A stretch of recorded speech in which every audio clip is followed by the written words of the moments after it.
Maka di sini Imam Bukhari ya melanjutkan ya tali estafet dakwanya Rasulullah SAW ya melalui yang dengan cara yang lebih efisien ya, dengan jangka yang lebih lama, yang mana pertama kali dilakukan ya atau dipraktekkan oleh sahabat Utsman bin Affan, yaitu membukukan suatu riwayat. Riwayat pertama kali yang dibukukan ya, yang dibukukan oleh sahabat-sahabat Rasulullah SAW yaitu Al-Quran itu sendiri, ya. Yang mana akhirnya khatamlah ya pembukuan Al-Quranul Karim, ya Al-Quran yang kita kenal sampai sekarang, ya itu ya berkat setelah takdir Allah Subhanahu Wa Taala, yaitu berkat sahabat Utsman bin Affan.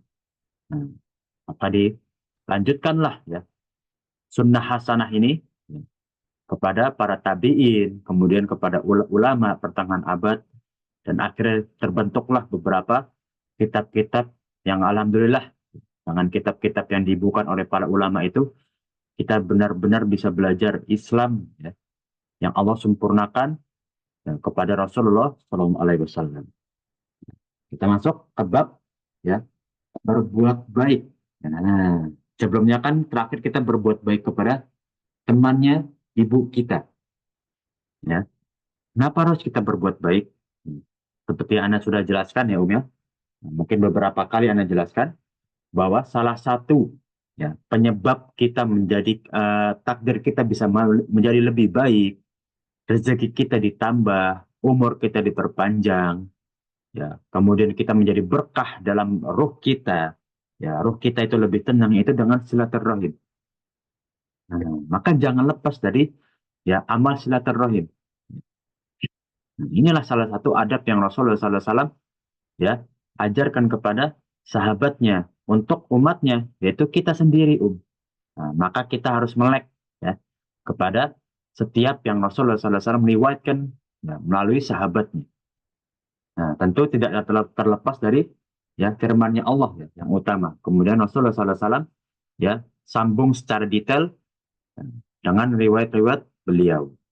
Kita masuk ya ke hadis 40 ya, bab berbuat baik kepada ya sahabat orang tua kita. Ini di bab teman ayah kita. Yang sebelumnya di hadis 37 sampai 39 ya kepada teman ibu kita. Di sini ya ada suatu kisah nih. Riwayat dari sahabat Ibnu Umar. Sahabat Ibnu Umar ini adalah uh, anak dari Umar bin Khattab ya. Nah, yang pada saat itu telah menjadi sahabat yang mulia juga. Nah, ketika saat itu ya, sahabat Ibnu Umar sedang safar. Dalam keadaan safar beliau, di tengah perjalanan, beliau melewati seorang Badui, Arab Badui ya. Kalau Arab Badui itu, kalau di kita itu nggak bisa dimisalkan ya, karena Arab Badui itu memang tinggalnya di tengah gurun. Jadi beda dia, di iklimnya beda Arab Badui. Kemudian, ya, Arab Badui ini ya berkata kepada Ibnu Umar, bukankah engkau anak fulan? Ini mulai di kisah ini ya, di riwayat ini, perkataan dari Arab Badui. Bukankah engkau anaknya fulan, yaitu ya anaknya dari Umar bin Khattab. Kemudian Ibnu Umar menjawab, benar. Saya adalah anaknya Umar bin Khattab. Lalu Ibnu Umar menyuruhnya untuk naik kepada keledai, himar. Himar ini bahasa Arabnya keledai, ya. Himar. Untuk bahasa Arabnya seperti ini, himar. Ini artinya keledai. Nah, kemudian yang menyertai dan membuka serbannya lalu diberikanlah kepada orang Badui. Nah, jadi orang Arab itu kan agar tidak terkena panas, ya, kemudian kulitnya terjaga itu kan mereka pakai sorban umum, imamah di kepala mereka. Itu bukan hanya adatnya orang Arab, tapi itu memang ada kegunaannya ya, untuk menjaga kulitnya mereka. Nah, apalagi ketika safar, orang-orang terdahulu pasti harus pakai imamah ya, untuk melindungi kepalanya mereka, ya, agar tidak cepat drop ya, tidak cepat dehidrasi. Nah, maka sorbannya Ibnu Umar ya, itu diberikan kepada orang Badui tersebut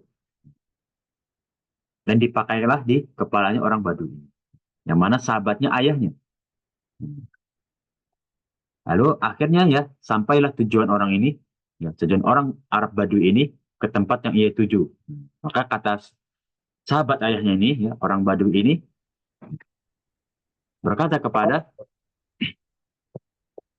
ya, berkata kepada Ibnu Umar, ya, untuk membayar, ya karena kan itu tumpangan. Cukupkah jika aku hargai dengan 2 dirham? Ya, kalau zaman sekarang 2 dirham itu mungkin hampir 100.000 ya, atau lebih pada zaman tersebut. Karena dalam beberapa riwayat 1 dirham itu sekitar 50.000 atau 75.000. Nah, beda dengan dinar, ya. Kalau dinar itu dia, 1 dinar itu bisa sampai 700 sampai 800.000. Nah, maka Ibnu Umar menjawab, sesungguhnya ya bayaran itu tidak penting bagiku. Jadi secara halus ya Ibnu Umar ini menolak bayaran teman ayahnya atau orang Badui tersebut, ya, dengan suatu hadis yang Rasulullah SAW sampaikan. Ini masuk ke hadisnya. Jadi kisah ini termasuk matan, ya. Kisah ini termasuk matan. Ya, namun ini perkataan Rasulullah. Apa yang Rasulullah SAW sampaikan? Jagalah yang dicintai oleh ayahmu. Salah satunya teman. Dan janganlah engkau memutuskan silaturahim. Ini yang Rasulullah SAW sampaikan. Karena jika demikian, ya, niscaya Allah akan memandangkan cahaya untukmu. Maksud memandangkan rahmatnya untukmu. Inilah kenapa sekarang orang itu hilang keberkahannya mereka. Ya. Hilang rahmatnya, pertolongan Allah. Karena mereka nggak menjaga silaturahim mereka. Dengan silaturahim, setiap orang itu pasti lebih mudah untuk terbuka, untuk introspeksi. Ya, makin banyak relasi, makin banyak juga ilmu yang didapat. Maka inilah yang Rasulullah SAW sampaikan juga. Ya, dari zaman dahulu, Rasulullah SAW sangat-sangat menjaga silaturahim. Ya. Ya, ada yang ingin ditanyakan? Apa ya? Untuk kalau ada mic yang mungkin terbuka sendiri, Anda bisukan langsung, Om ya. Oke. Nah, di sini ya, kita lihat kembali bahwa Rasulullah SAW menyampaikan, ya, berbuat baiklah kepada, ya, orang yang dicintai oleh ayahmu, orang terdekat. Nah, karena demikianlah ya, ketika orang jauh dari silaturahim, nah, maka cahaya di hatinya, rahmat di hatinya itu seakan-akan memudar. Ya, itu rahmatnya Allah. Maka salah satu ya, bagaimana Allah Subhanahu wa taala memberikan rahmat, melancarkan rezeki. Ya. Jadi rahmat Allah itu begitu luas. Perlindungannya, rezekinya, ya, pertolongannya, ya, mengubah takdir-takdir yang buruk menjadi lebih baik. Kemudian ya, tentang takdir di akhirat kita itu dengan cara Allah berikan rahmat kepada kita. Salah satunya ini penyebabnya. Silaturahim. Nah, inilah salah satu tidak kalah pentingnya, ya. Ini sekali lagi Anda sampaikan, ya, tidak kalah pentingnya kita belajar hadis dengan belajar tafsir Al-Quran. Tidak kalah penting, ya, karena maknanya begitu dalam. Ketika orang benar-benar melihat, mentadaburi hadis, ada banyak kisah yang bisa kita tadaburi. Yang tidak bisa kita ya abaikan. Kalau kita belajar Islam, maka tidak lepas dari Al-Quran dan juga hadisnya Rasulullah Shallallahu Alaihi Wasallam. Yang mana akhirnya muncullah ya pohon-pohon ranting-ranting ilmu yang lain. Ya, bercabang akhirnya ilmu itu.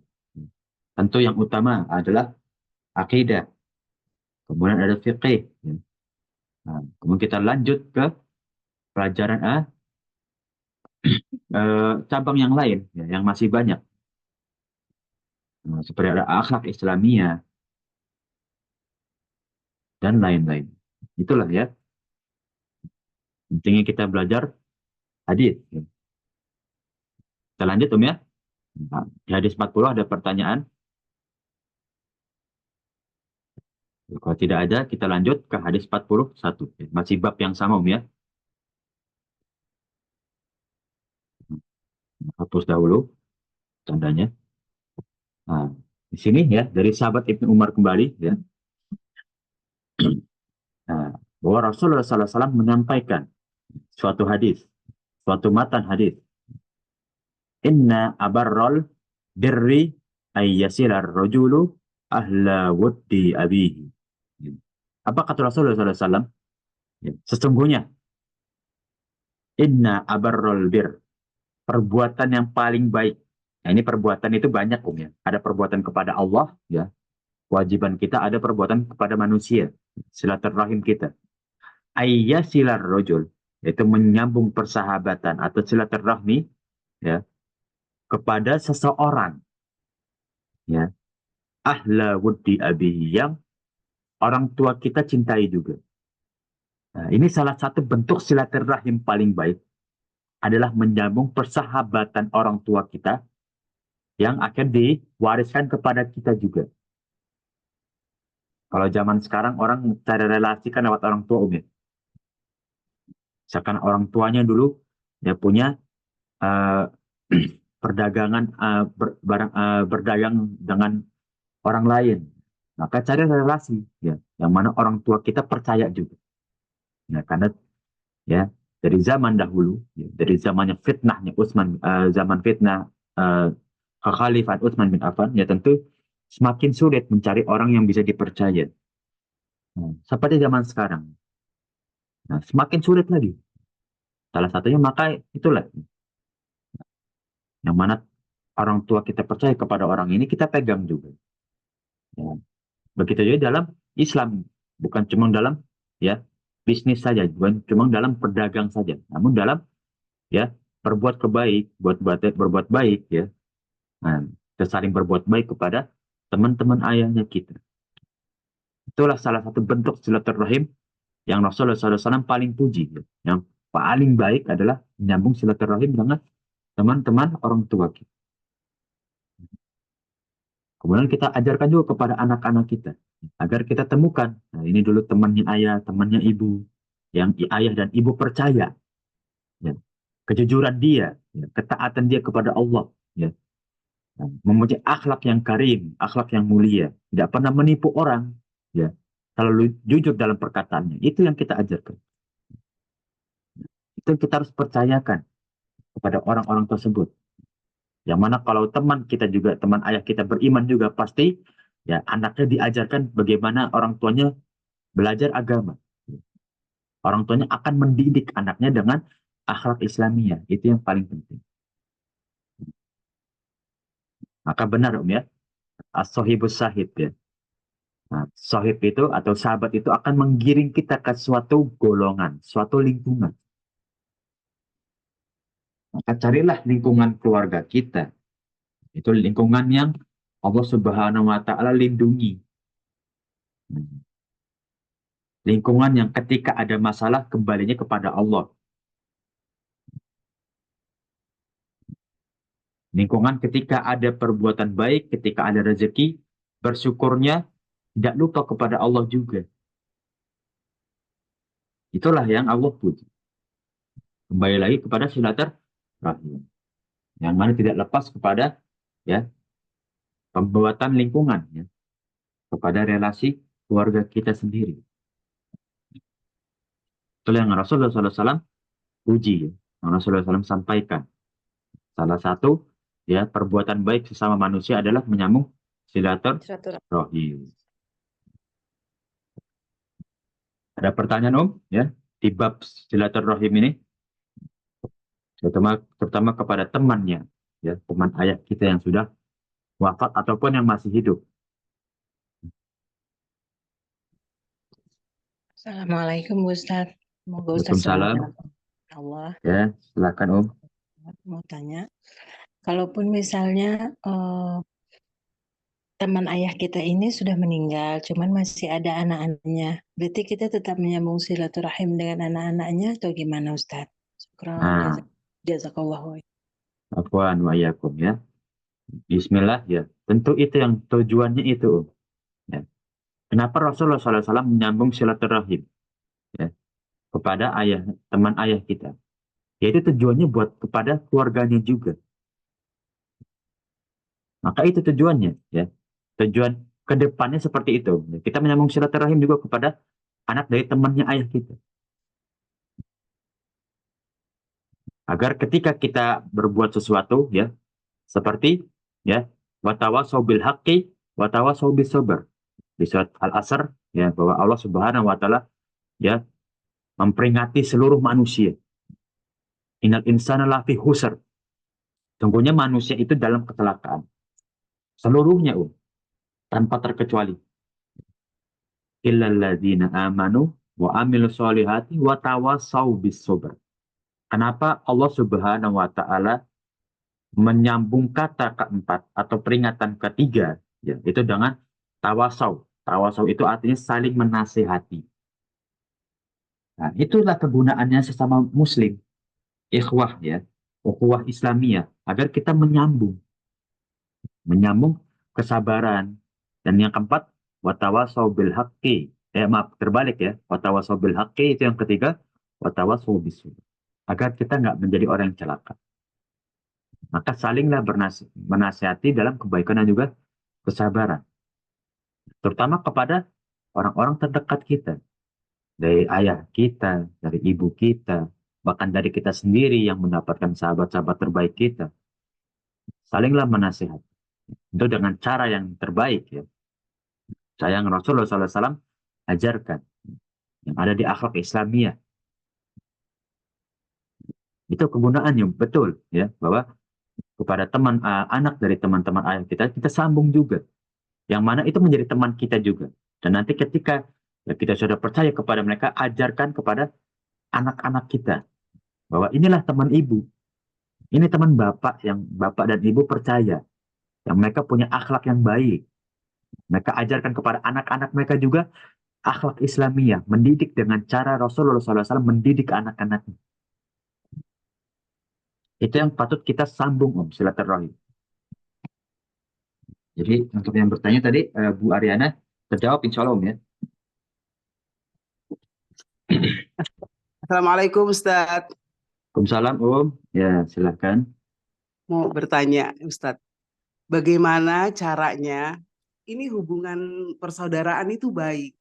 Cuma karena mungkin ada masa lalu yang kurang baik, jadi hati ini kayak ada ganjelan gitu loh Ustadz. Nah itu Nah, bagaimana ya, caranya Ustadz? ya. Ya jazakallah khair. Oh ya, Ki Om, ya. Bisa dipahami betul. Ini pertanyaan yang memang tidak bisa dilihat dari buku. Ini pertanyaan kontemporer, ya. Pertanyaan bagaimana kita itu menghadapi kasus di lapangan. Bagaimana caranya? Tentu yang pertama kita berdoa kepada Allah. Ya, ya Allah, ya. Sambunglah silaturahim kita dengan berkah, dengan kebaikan. Yang pertama dengan doa. Kemudian kita berusaha bagaimana kita melupakan yang sudah lalu. Itu yang kedua. Setelah kita berdoa, kita harus berusaha, jangan cuma doa doang, ya. Kita lupakan, ya. Mungkin dulu kita kepada teman kita, ya, ada suatu kejadian yang membuat kita tuh sakit hati pada zaman dahulu. Sehingga ketika kita ingin memperbaiki uh, tali silaturahim kita, ingin memperbaiki koneksi kita, ya, ada sedikit bekas-bekas atau bercak-bercak, ya, yang sulit dihilangkan. Nah, maka kita berdoa kepada Allah nih, bercak-bercak ini nih agar dihilangkan, ya. Kemudian yang kedua, kita lupakan. Kita lupa, kita berusaha, mau nggak mau kita harus berusaha, ya. Karena itu bersangkutan dengan memori kita, ya kan? Kita bersangkutan dengan memori kita. Oh, dulu nih orang seperti ini. Iya, nah Ustadz. Bagaimana cara menghapusnya? Husnuzon. Nah, apa kata Allah Subhanahu wa taala? Inna zonni abdi, ya. Inna zonni kazonni abdi. Sungguhnya Allah itu akan melakukan suatu, tak kehendaknya sesuai dengan persangka hambanya. Maka kalau hambanya husnuzon, Allah akan kabulkan yang dia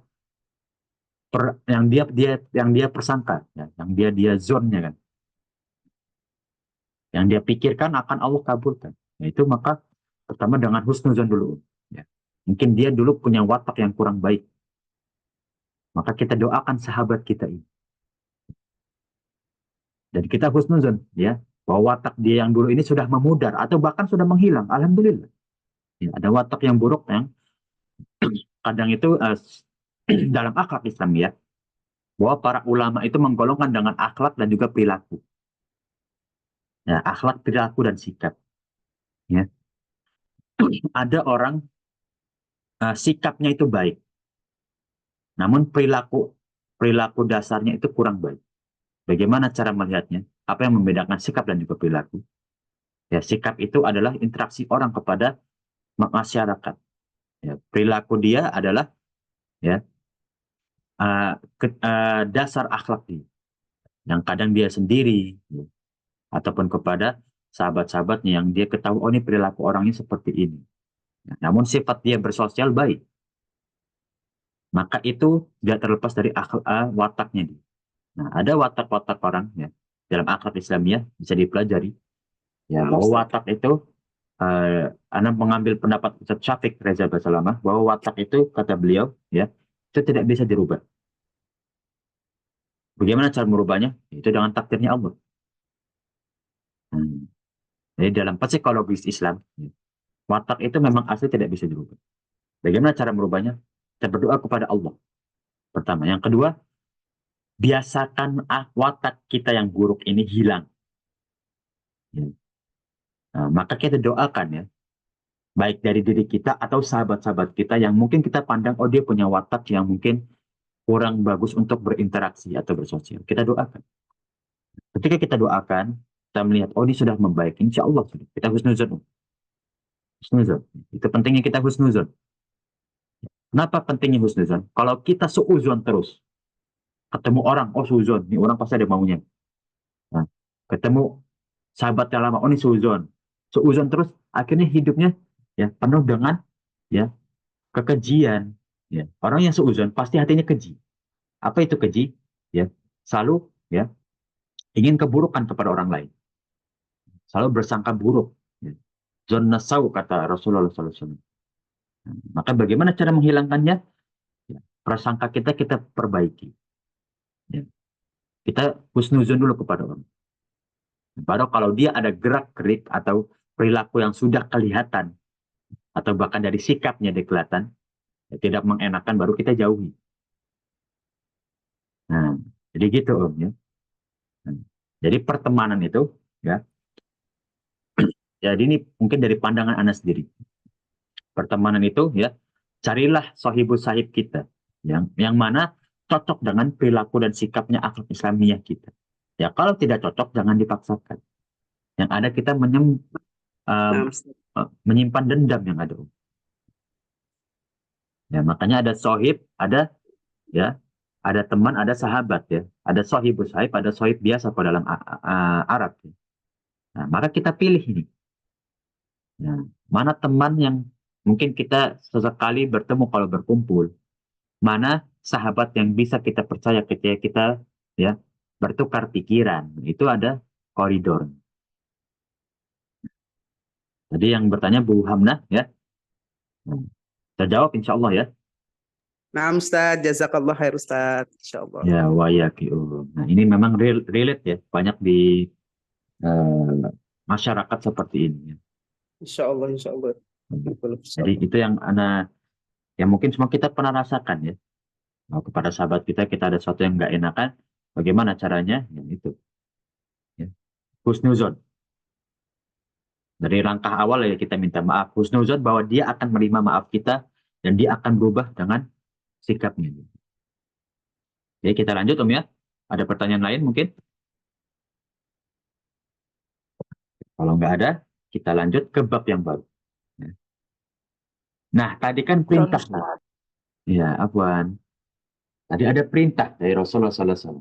Sekarang Rasulullah SAW dengan konteks melarang. Apa kata Rasulullah SAW? Ya, di bab yang Imam Bukhari sampaikan, jangan memutus orang yang menyambung hubungan dengan ayah.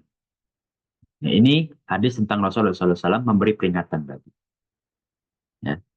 Dari sahabat Sa'ad bin Ubadah, maaf, Sa'ad bin Ubadah, bahwasannya, ya, ayah Sa'ad bin Ubadah ini berkata, ya, pada suatu hari, ya, Ubadah Az-Zurqi ini sedang duduk di Masjidil Nabawi bersama Amr bin Utsman. Lalu lewatlah Abdullah bin Salam sambil bersandar kepada keponakannya.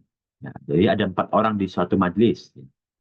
Setelah majlis itu berlalu, ia merasa iba, lalu kembali lagi dan berkata, ya, terserah kamu wahai Amr bin Utsman.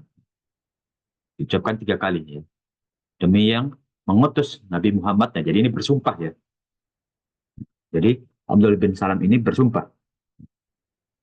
Ya. Demi ya yang mengutus Muhammad, yaitu Allah ya. Nah, demi Allah ya, dengan kebenaran yang ada di dalam kitabnya, dalam Al-Quran, ya, janganlah kau putuskan orang yang mempunyai hubungan dengan ayah.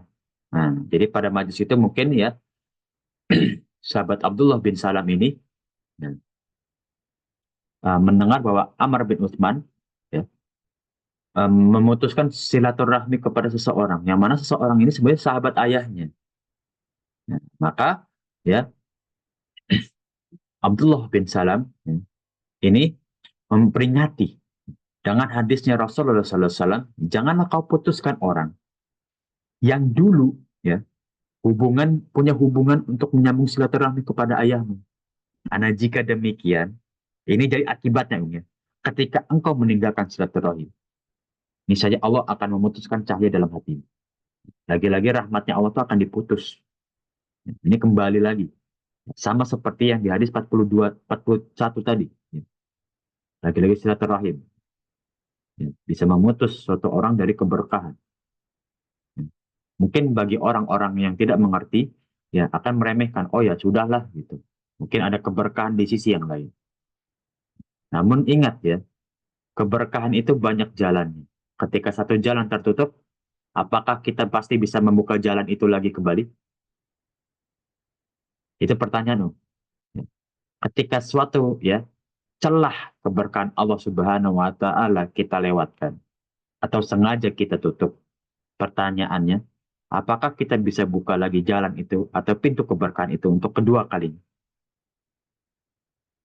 Jadi istilah kata kita telat. Bisa nggak kita mengulang lagi yang kita telat tadi? Enggak. Nah, belum tentu kan. Atau mungkin bisa, tapi dengan kualitas yang nggak sebagus yang sebelumnya. Itu kan Umit. Nah, Ustaz. Atau bahkan kita nggak bisa dapat lagi keberkahan itu. Nah itu. Walaupun kita jangan sampai memaksakan ya. Dengan koridor yang, oh ya sudah, bisa ya sudah. Kalau nggak bisa ya udah takdir Allah. Namun kalau ada suatu celah ya kita lakukan. Jangan sampai kita ya lewatkan begitu saja. Apalagi berkah kepada sesama manusia. Ya.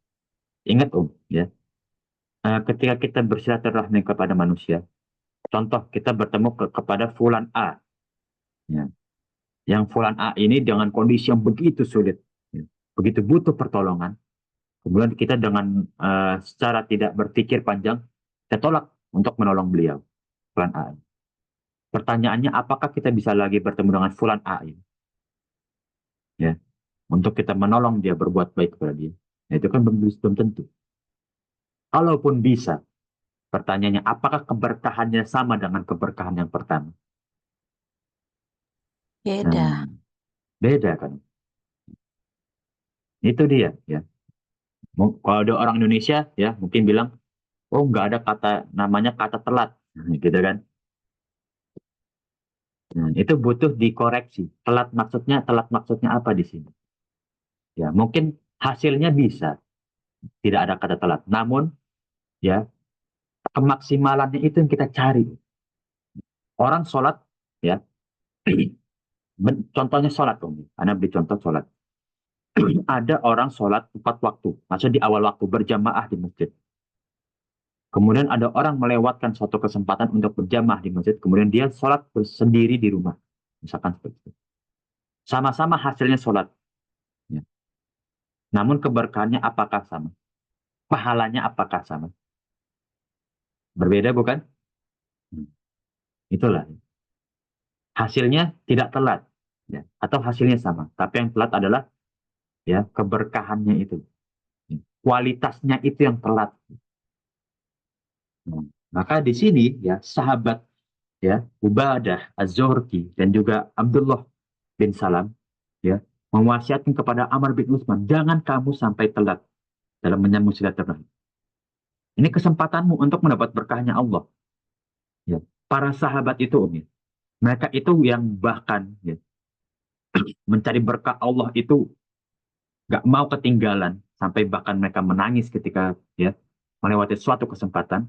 Ya itu aja Rasulullah SAW nggak bisa pastikan seluruh sahabatnya masuk surga. Ya ini sekali lagi Anda ulang, para sahabat ya, yang mencari keberkahannya Allah, ya, yang tidak ingin meninggalkan suatu kesempatan untuk mencapai berkahnya Allah. Ya, itu aja tidak dijamin oleh Rasulullah SAW seluruhnya masuk surga. Pertanyaannya, kita yang kadang ya terlepas dari kelalaian kita, dari sikap angkuh kita, dari sikap ya ragu-ragunya kita, apakah ada yang memastikan kita bisa masuk surga? Itu pertanyaan. Ya, mungkin kita sudah belajar akidah ya, bahwa kita belajar, oh Allah Subhanahu Wa Taala itu ya dalam beberapa pendapat para ulama ya akan memastikan hambanya yang beriman, yang menjaga sholatnya untuk masuk surga. Namun kita lihat di sisi lain, apakah Allah sudah menutup kita ya dari segala bentuk kemurkaannya? Apakah kita bisa pastikan kita langsung masuk surga tanpa ada ya siksaannya? Ya, wa a'udzubillah min dzalik. Jangan sampai. Namun, apakah kita bisa pastikan? Maka inilah contoh dari para sahabat. Satu orang pun, ketika kita memutus silaturahim kepada orangnya, sahabat yang lain akan mengingatkan, jangan sampai. Nah, itulah ya. Celah sedikit pun itu kalau kita bisa dapatkan. Namun jangan sampai kita memaksakan, akhirnya mengorbankan keberkahan yang lain ya, ya. Kalau ada celah sedikit pun, gapailah. Walaupun kita cuma bisa kontribusi sedikit gitu. Tapi capailah. Ya. Siapa tahu berkahnya kita tuh dapat dari situ. Jadi itu ya salah satu ya benar-benar kekuatan silaturahim ini ya, dahsyat. Nah, inilah pentingnya kita belajar agama, ya. Belajar Islam. Keberkahan Allah itu pintunya banyak. Namun yang paling efisien dan potensial itu di mana sih? Nah, kita bisa lihat. Ada doa, ya. Ada sodako, ya, sodako jariyah, ada silaturahim. Itulah ya potensi-potensi amal yang begitu besar. Mata Allah. Makanya ya Imam Bukhari ya rahimahullah taala cerdas memulai kitab Adabul Mufrad dengan silaturahim. Yang mana silaturahim itu yang paling harus kita jaga adalah kepada keluarga kita sendiri. Jadi itu ya kekuatan silaturahim. Bukan cuma doa buat ya pedangnya seorang muslim atau senjata seorang muslim. Namun ada yang lain. Itu silaturahim contoh. Ya. Ilmu yang bermanfaat dan lain. Kita lanjut ya. Jadi 42 ada yang ditanyakan. Ya, lagi-lagi tentang silaturahim. Afwan Ustadz, ini Ya. Ana mau tanya tentang keberkahan Ustadz.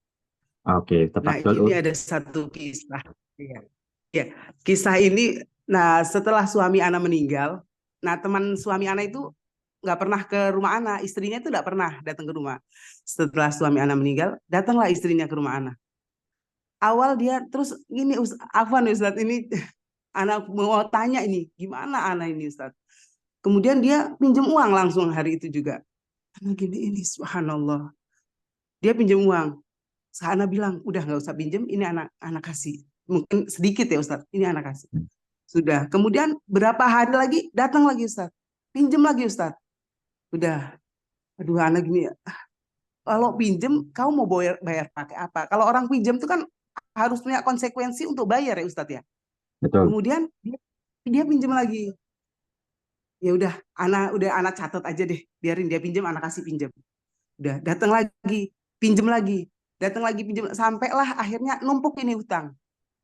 Setelah itu kemudian dia ini emang ada, anak juga ada setiap bulan anak ada jatah buat dia, alhamdulillah yang anak kasih itu. Kemudian dia pinjam lagi dengan alasan anakku gini gini gini gini. Anak bilang ya Allah ini orang, kata anak-anak udah Umi blokir aja daripada Umi pusing, sebabnya anak juga masih ada kebutuhan dan keperluan gitu Ustadz. Akhirnya anak blokir lah. Ntar kalau ada jatahnya dia anak itu setiap bulan tuh anak buka blokirnya, anak suruh ambil gitu. Nah itu bagaimana Ustadz? Apa anak ini nggak berkah gitu Ustadz? Maksudnya gimana keberkahan yang menurut Ustadz tadi? Kalau orangnya seperti ini gitu Ustadz. Afwan Ustadz, minta Oke, jawabannya. oke. Jazakallah khair. Afwan wa yakum. Nah, ini pertanyaan yang betul-betul membuat kita ini ya berdiskusi. Ini pertanyaan yang bagus, yang relate. Nah, bagaimana ketika kita menolong seseorang muslim, ya, seorang saudara muslim kita atau muslimah kita, yang mereka itu akhirnya berbuat tidak konsisten ya, kepada sikapnya dia. Yang akhirnya ini ya, kalau kita menolong orang, prinsip kita adalah menolong untuk ukhuwah Islamiyah, yang mana win-win solution. Ingat, ini harus ada win-win solution. Kita menolong dia agar kita dapat pahala. Bagaimana cara kita dapat pahala? Ikhlas dalam beramal. Paham ya? Jadi tanamkan dulu keberkahan seseorang dalam beramal ada ikhlas. Kita tolong pertama kali kita masih ikhlas. Ya kan, Om? Ya. Kita tolong kedua kali. Mungkin dia lagi butuh kedua kali. Atau setelah 3 kali kita lihat sikapnya dia. Nah, ini kenapa tadi Anda bilang, ya beramal itu jangan sampai ada celahnya. Maksudnya celahnya itu ya, dia terus beramal. Ya, ketika ada orang minta tolong kita beramal. Namun, jangan kita paksakan. Kenapa jangan kita paksakan? Ini yang penting. Kalau kita paksakan, keberkahannya pasti hilang. Kok bisa gitu, Mas? Kalau kita paksakan, keberkahannya akan hilang. Kenapa? Orang kalau memaksakan sesuatu, ikhlasnya pasti berkurang. Ya enggak, Bu? Ya. Itu sudah pasti. Setiap manusia seperti itu. Nah, ketika kita paksakan sesuatu, keberkahannya akan hilang. Nah, maka ketika kita memaksakan itu, ya, ketika kita sadar, oh ini sudah, kita mau menolong orang ini sudah agak berat. Maka pertama yang kita lakukan adalah sholat istikharah. 2 rakaat. Itu, Bu. Oh, nah, Ustaz. Setelah sholat istikharah, tunggulah sehari. Setelah tunggu sehari, kita lihat pandangan kita kepada orang ini seperti apa. Kalau masih pandangan kita orang ini, sikap dia kurang mengenakan di kita, lepas. Jangan ragu. Lepas, Bu. Lepas. Kenapa? Takutnya, naudzubillah, Bu. Niat kita menolong orang ini. Kedepannya malah kita benci orang ini, akhirnya kita malah berbuat dosa yang lain.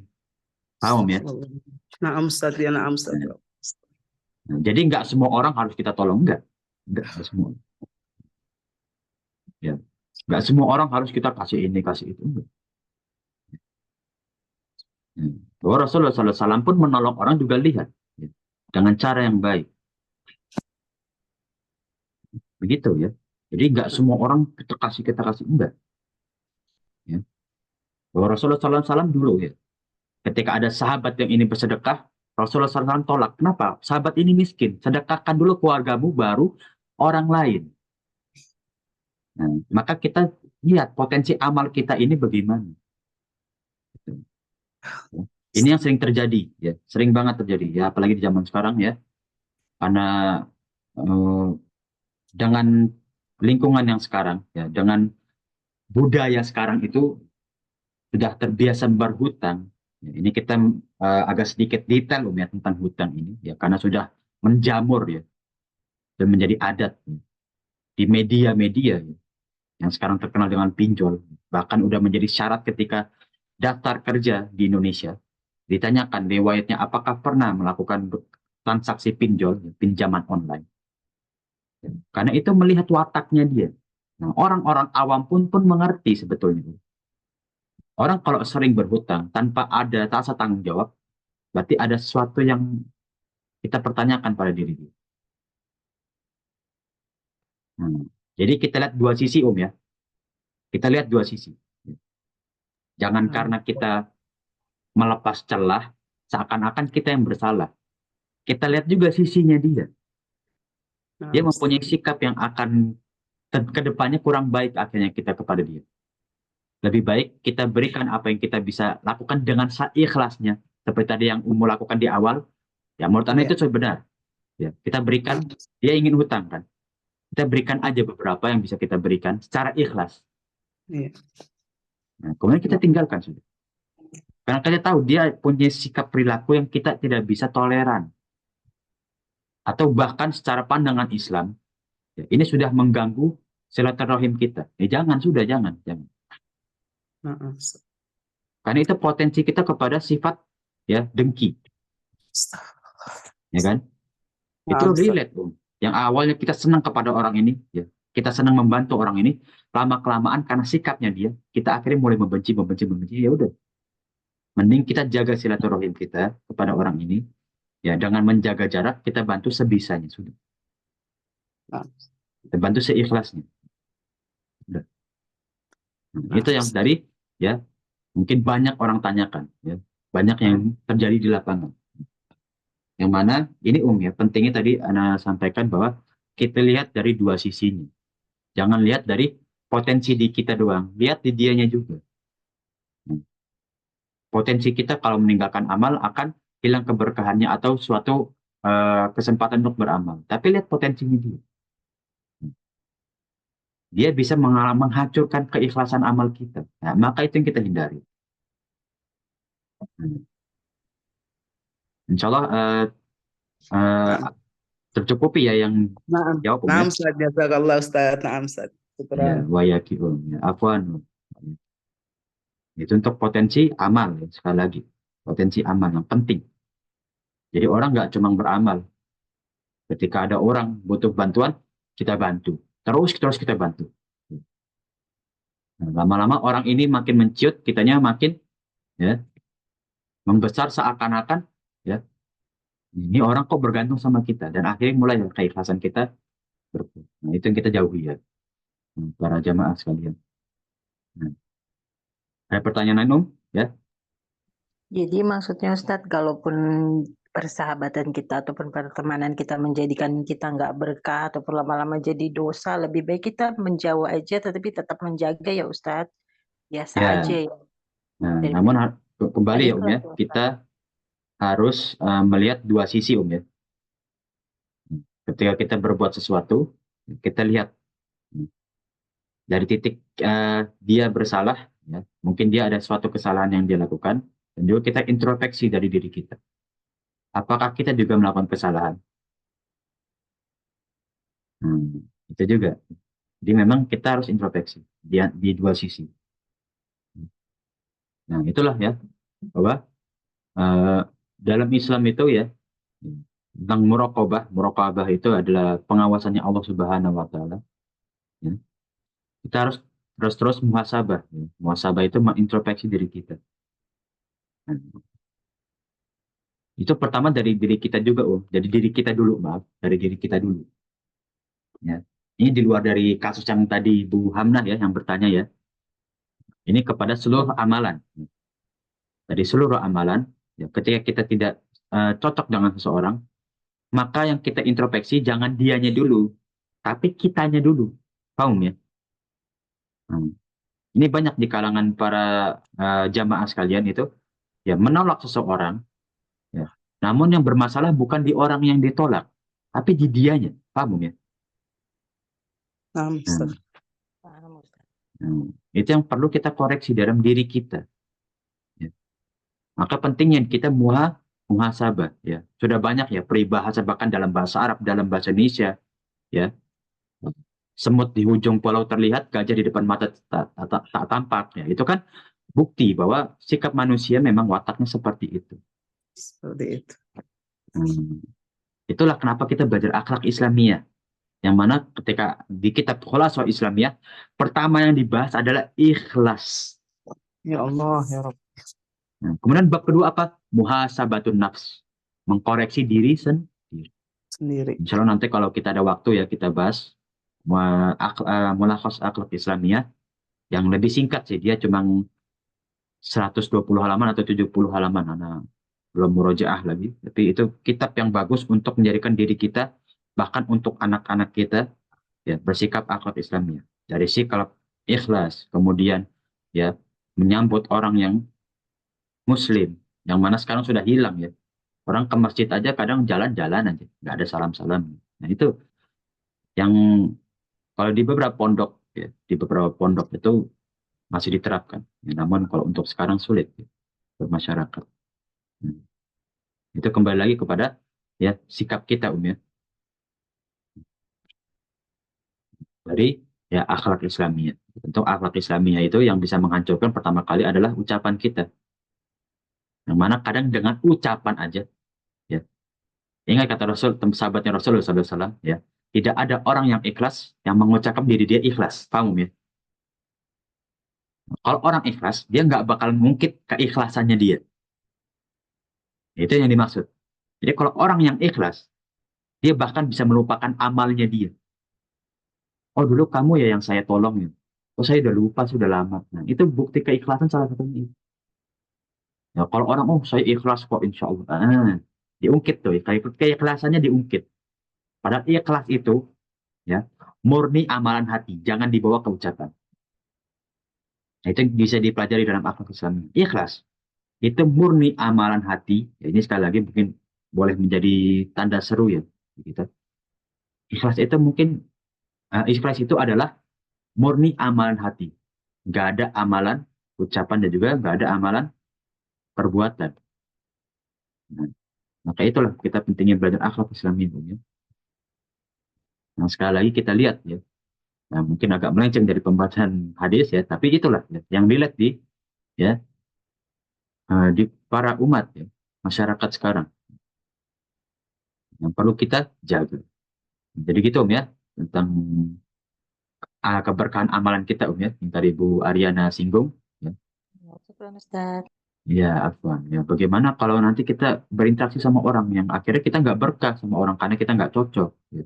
Iya, Atau nggak orang ini ngegelin, mengganggu. apalagi kita megelin gitu, kita baik ya kayak kasusnya Bu Hamna, maksud kita baik jadi Nah, hatin gitu loh Ustaz, menggelin hati gitu. nah, dan sikapnya Om ya, kalau kita ketemu orang yang tidak cocok dengan kita, pertama jauhin aja, udah cukup.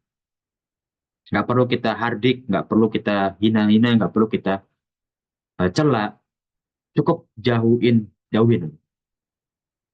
Hmm. Hmm. Kata Rasulullah SAW apa? Malayakni. Jauhi ya apa yang tidak penting bagimu. Bukan hina apa yang tidak penting bagimu. Jangan. Bukan dihina, tapi jauhi. Jauhi saja, cukup. Ketika ada orang yang tidak cocok dengan kita, jauhin aja, cukup. Jauhin. Tidak perlu kita ungkit-ungkit, tidak perlu kita sebarkan keburukannya, enggak perlu. Jauhi saja. Nah, itulah celah gibah ini ya. Mungkin. Ini harus kita tutup juga ya. Gibah ini dosa jariah. Ingat Om ya. Jadi bukan ada amal jariah aja, dosa pun ada jariahnya. Om. Dosa jariah yang paling ditakuti oleh Rasulullah SAW apa? Gibah. Ingat, lagi-lagi tentang ucapan. Jangan sampai kita berucap yang menjadi dosa jariah kita. Itu takut, Bang. Ya. Sangat ditakuti oleh Rasulullah SAW. Ya. Nah, sehingga Rasulullah SAW bilang dengan qauluz zur ya. Ucapan yang tidak penting yang membuat menjadi dosa. Itu untuk akhlak Islamiyah ya yang kita sedikit bahas di pertemuan pagi hari ini. Kita lanjut Om ya. Ada pertanyaan lain mungkin? Ya, silakan. Cukup ya. Oke. Kita lanjut ke hadis 43. Ya, ini tentang ya, cinta, hubbu.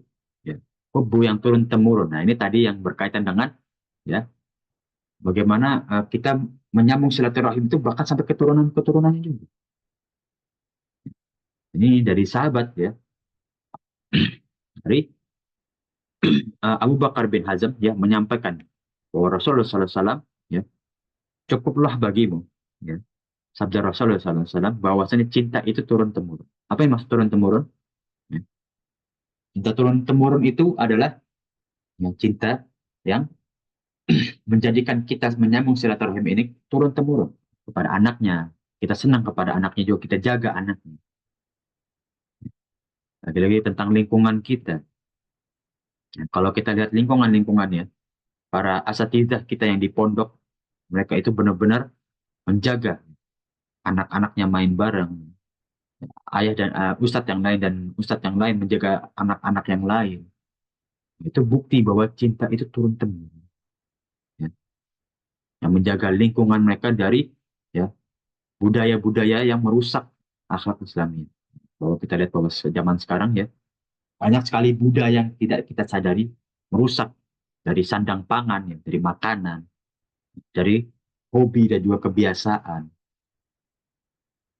Itu yang bisa merusak silaturahim dan juga akhlak Islam. Kita lanjut ya Om ya ke 44. Nah, dari hadis 43 ya tentang cinta yang turun temurun atau silaturahmi yang kita sambung terus. Ada yang ingin tanyakan Om?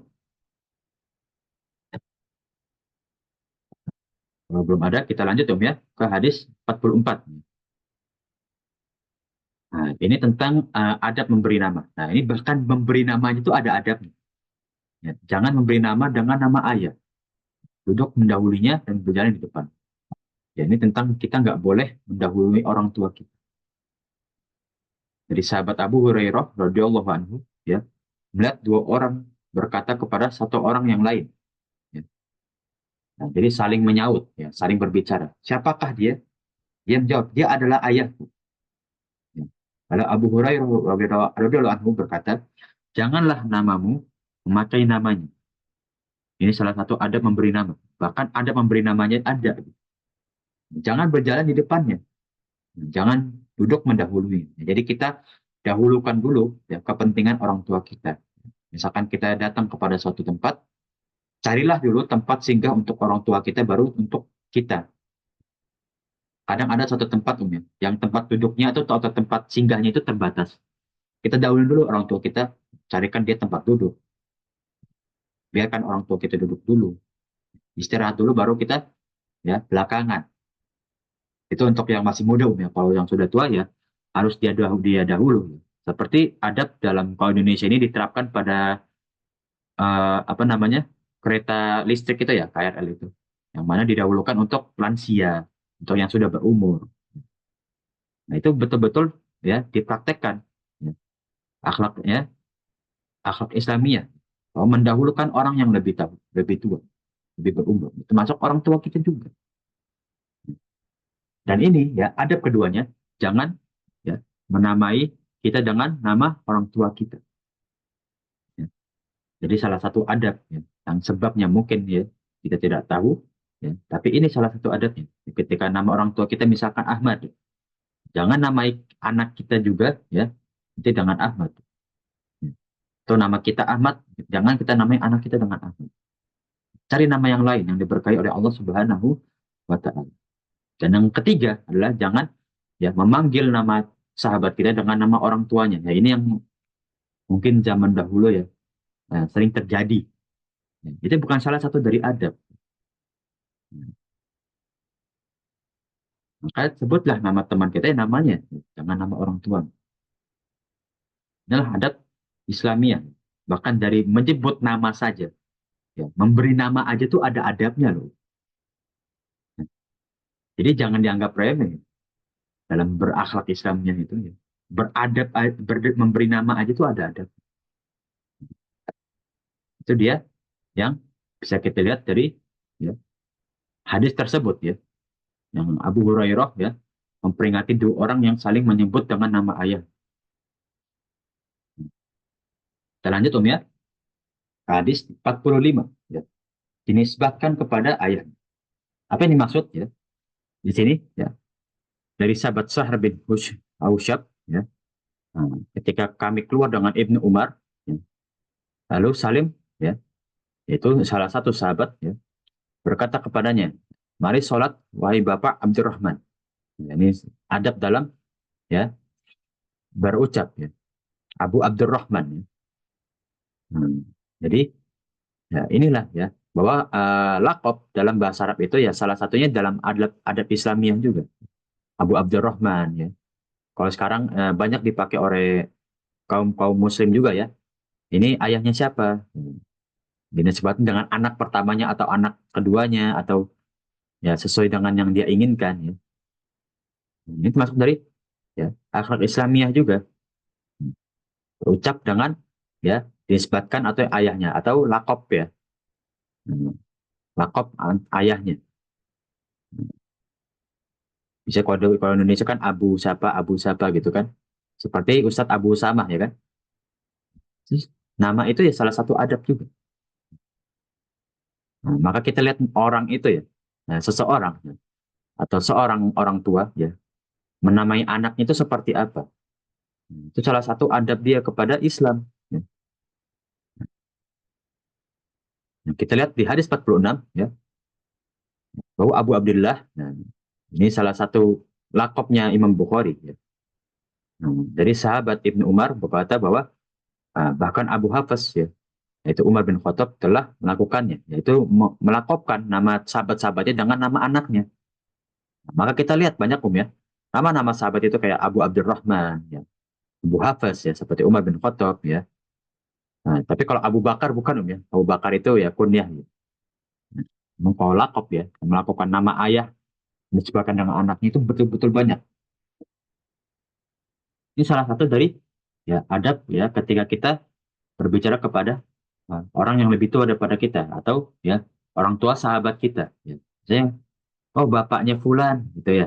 Oh ini bapaknya A ya, Fulan si A, ini ibunya Fulan si B. Itu salah satu bentuk adab. Ya. Hmm. Nah kalau Indonesia kan ya mayoritas seperti itu ya. Ya Pak, ya Bu. Nah, yang mana ya beberapa tempat itu ya masih menyebut ya mungkin masih ada budaya yang menyebut orang yang lebih tua itu dengan nama. Nah itu eh, kurang baik, ya. Kurang sopan juga didengarnya. Itu bentuk dari akhlak Islam. Nah, sampai hadis 46 ada yang ingin ditanyakan, Ya. Nah, insya Allah kita cukupkan mungkin ya di hadis 46 ini ya. Karena untuk silaturahim ini kenapa Ana eh, tunda untuk minggu depan ya? Karena ini bab lebih luas. Takutnya nanti kalau kita buka tidak cukup waktunya. Nah, Ustadz mau tanya, kalau ya, kalau kita udah masukin nama papa kita ke anak kita gimana ya? Cuman campur namanya ada panjang gitu maksudnya. oh Karena ya. kakak pengen gitu. Gimana ya Ustadz? Hmm. Syukran. Kalau kakek, ya, Afwan, banyak sih orang Arab yang seperti itu ya. Muhammad Ahmad ya, begitu ya. Nah, itu wallahu a'lam ya. Eh, dari yang Anda lihat ya, dari riwayat ini ya mungkin secara umum dilarang ya atau tidak disarankan. Namun secara khusus wallahu a'lam Anda tidak bisa memastikan bahwa ini termasuk hadis yang kita singgung barusan. Apakah yang dimaksud termasuk dari kakek neneknya juga ya atau misalkan cuma ayah kepada anaknya. Karena kalau sudah kakek itu kan dia sudah melewati satu generasi. Jadi tidak bisa kita pastikan apakah termasuk hadis yang kita sebut barusan, yang kita singgung barusan. Namun menurut Anda ya, ini pandangan dari pribadi Anda sendiri, selagi namanya masih bagus dalam Islam, pertahankan, nggak masalah, pertahankan.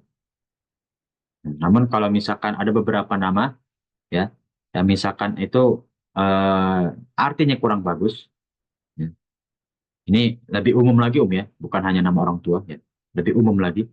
Ya, ketika ada suatu nama yang kurang bagus, ya, mungkin boleh diubah. Karena nama itu ya doa, betul. Ya, seperti Rasulullah SAW sampaikan, ucapan seorang Muslim itu doa. Ya, maka ya, ya, sambunglah ucapan kita dengan diawali Bismillah dan praktikkanlah dengan insya Allah. Ya. Agar yang kita ucapkan, yang kita lakukan itu dikabulkan oleh Allah dan dipermudah. Nah, seperti doa-doa kita kepada anak-anak. Maka ada kitabnya ya. Saran-saran nama anak gitu, dalam Islam. Yang Ya tentu kalau yang paling namanya masuk. penggabungan antara dua orang tua Ustadz gimana tuh? Apa harus diganti Ustadz ke pengadilan? Nah, kalau untuk nama, ya nama panggilan ya, ya. Kalau nama panggilan ganti saja. Kalau nama panggilan. Tapi kalau namanya misalkan, kalau bahasa orang Arab kan biasanya nyambung kayak gitu ya. Misalkan Ahmad bin Muhammad itu nggak masalah. Ya karena kan misalnya Ahmad Muhammad, terus kemudian marganya ya atau famnya dia itu nggak masalah karena panggilan dia kan tetap di nama panggilan ya, tetap di Ahmadnya. Untuk nama bapaknya kan itu nama tambahan ya. Itu nggak masalah. Ya. Seperti ya, ada beberapa asatidzah yang seperti itu ya. Contoh mungkin pernah mendengar para umat kalian tentang nama Ustadz namanya Muhammad Qasim. Ya. Nah, itu nama bapaknya itu ya Pak Ya, Ustaz. Qasim. Nah, namun nama dia aslinya Muhammad ya. Jadi namanya sebetulnya dipanggilnya dengan Ustadz Muhammad gitu. Namun beberapa para masyarakat kurang mengetahui. Jadi seperti itu ya, tidak harus diubah selama itu bukan nama aslinya dia. Kalau nama panggilan harus diubah, tapi kalau nama tambahan yang ditambah nama orang tuanya tidak masalah.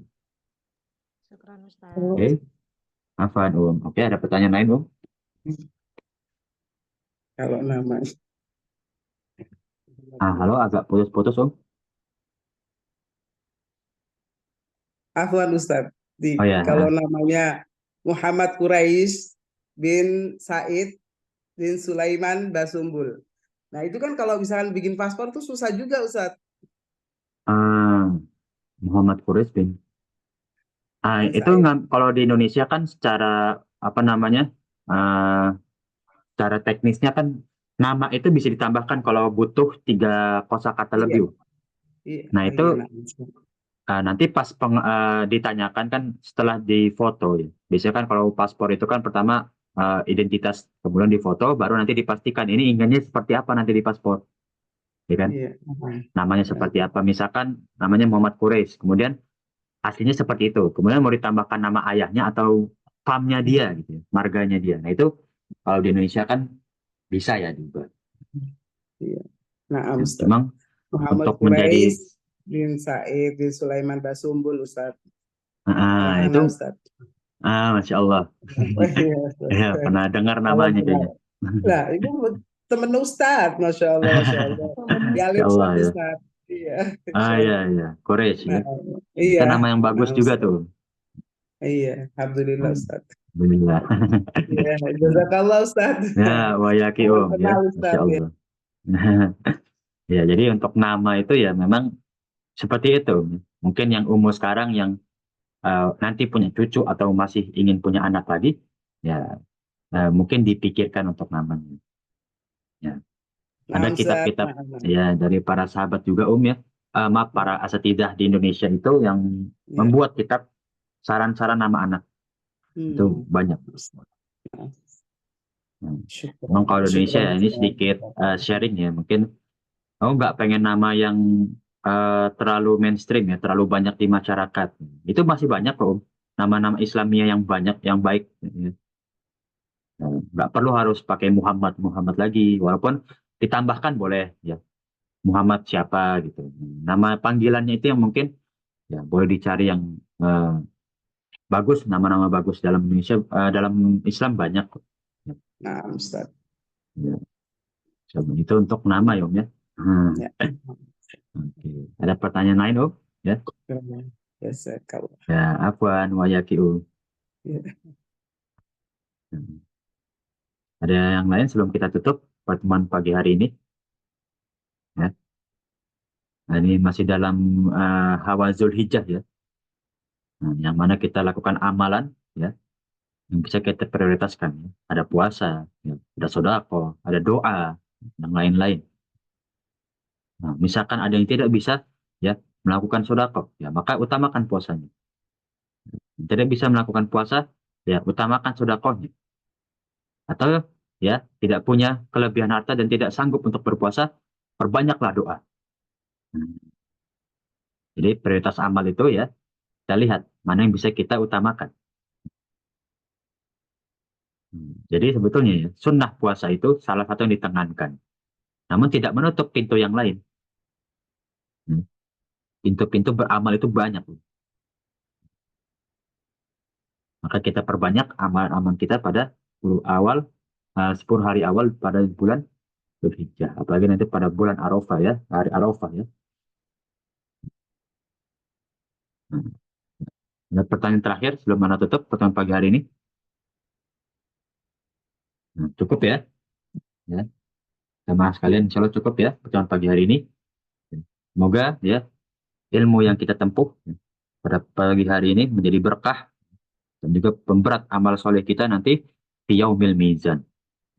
Amin. Ya Allah. Amin ya rabbal alamin. Nah, tutup dengan doa kafaratul majlis ya. Subhanakallahumma wa bihamdika Alhamdulillah. Asyhadu an la asyhadu an Asyhadu la an la ilaha illa ilaha anta illa anta astaghfiruka wa astaghfiruka atubu wa ilaik. atubu ilaik.